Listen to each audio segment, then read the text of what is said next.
How do you define reality? The ground beneath your feet, the water that you drink, the air that you breathe. What do you perceive to be real? I perceive a darkness, an overshadowing evil, an infectious parasite leeching off good people. Acts of kindness gone unnoticed, faith in humanity diminished. I find it difficult to find a reason to keep going. But then I pick up my controller, boot up the system, and everything fades away with my thoughts, my problems, and my negative emotions flowing out like the everlasting sea. Same goes for a book, a comic, or a make-believe game with your little brother and sister. My only hope is that they can make themselves believe that there is still green grass underneath the snow.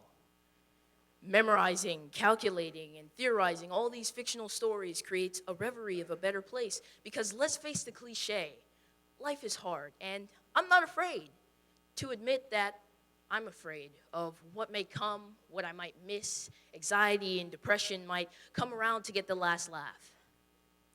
He was drowning. If only it had been in a pool of anxiety, chlorinated water used to cleanse bacteria, not life. His scream that only I could hear. Death. Ironically, she was wearing a red bathing suit with a plus symbol on it. Hadn't had the time to do her hair that morning. Only a glance before she turned her back. Time slowed as a choice must be made. I jumped in, feeling the wind graze me in my haste. I pushed and I pushed and I pushed, feeling a wave of desperation, adrenaline, and anxiety wash over me as the waves I created rippled wildly.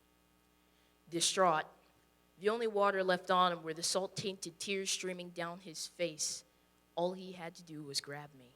The only weeping women then would have been our mothers. But in that instance, his life was worth more than mine. I had saved it after all. But why? Why even bother? Why should I hold the door knowing less than half the people will say thank you? Why should I care that there's a brewing conflict across the globe?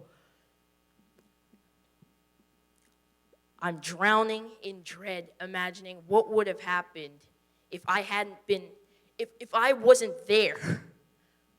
But I was named after the will of God for a reason, because if I stop, if I give up, if I don't do it, who will?